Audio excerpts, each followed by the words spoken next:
माघ मास महात्म्य चतुर्थ अध्याय। जय श्री हरि। श्री वशिष्ठ जी कहने लगे, हे राजन, अब मैं माघ के उस महात्म्य को कहता हूँ जो कार्तवीर्य के पूछने पर दत्तात्रेय ने कहा था। जिस समय साक्षात विष्णु के रूप श्री दत्तात्रेय सत्य पर्वत पर रहते थे, तब महिष्मति के राजा सहस्त्रार्जुन ने उनसे पूछा कि हे योगियों के श्रेष्ठ श्री दत्तात्रेय जी, मैंने सब धर्म सुने, अब आप कृपा करके मुझे माघ मास का महात्म्य कहिए। तब दत्तात्रेय जी बोले, जो नारद जी से ब्रह्मा जी ने कहा था वही माघ महात्म्य मैं तुमसे कहता हूँ।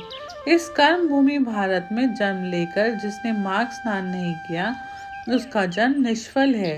भगवान की प्रसन्नता, पापों के नाश और स्वर्ग की प्राप्ति के लिए माघ स्नान अवश्य करना चाहिए। यदि यह पुष्ट व शुद्ध शरीर माघ स्नान के बिना रह जाए तो इसकी रक्षा करने से क्या लाभ।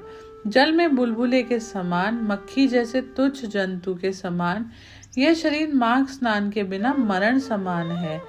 विष्णु भगवान की पूजा न करने वाले ब्राह्मण, बिना दक्षिणा के श्राद्ध, ब्राह्मण रहित क्षेत्र, आचार रहित कुल, ये सब नाश के बराबर हैं। गर्व से धर्म का, क्रोध से पाप का, गुरुजनों की सेवा न करने से स्त्री तथा ब्रह्मचारी, बिना जली अग्नि से हवन और बिना साक्षी के मुक्ति का नशा हो जाता है। जीविका के लिए कहने वाली कथा, अपने के लिए बनाया हुआ भोजन की क्रिया, शूद्र से भिक्षा लेकर किया हुआ यज्ञ तथा कंजूस का धन, यह सब नाश के कारण है। बिना अभ्यास और आलस्य वाली विद्या, असत्य वाणी, विरोध करने वाला राजा, जीविका के लिए तीर्थ यात्रा, जीविका के लिए व्रत, संदेह युक्त मंत्र का जप, प्रज्ञ चित्त होकर जप करना, वेद न जानने वाले को दान देना, संसार में नास्तिक मत ग्रहण करना, श्रद्धा बिना धार्मिक क्रिया, यह सब ही व्यर्थ है। जिस तरह दरिद्र का जीना व्यर्थ है, उसी तरह माघ स्नान के बिना मनुष्य का जीना भी व्यर्थ है। ब्रह्म घाती, सोना चुराने वाला, मदिरा पीने वाला, गुरु, पत्नी गामी और इन चारों की संगति करने वाला माघ स्नान से पवित्र हो जाता है।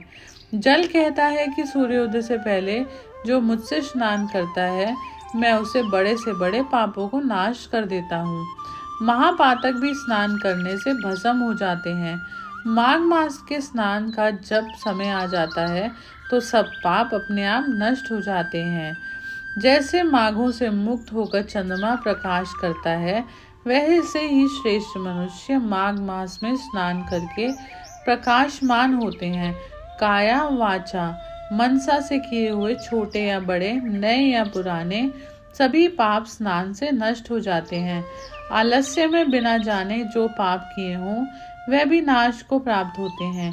जिस तरह जन्म जन्मांतर के अभ्यास से आध्यात्मिक ज्ञान की प्राप्ति होती है, उसी तरह जन्म जन्मांतर अभ्यास से ही माघ स्नान में मनुष्य की रुचि होती है। यह अपवित्रों को पवित्र करने वाला बड़ा तप और संसार रूपी कीचड़ को धोने वाला पवित्र वस्तु है। हे राजन, जो मनवांचित फल देने वाला माघ स्नान नहीं करते, वह सूर्य चंद्र के समान भोगों को कैसे भोग सकते हैं। जय श्री हरि।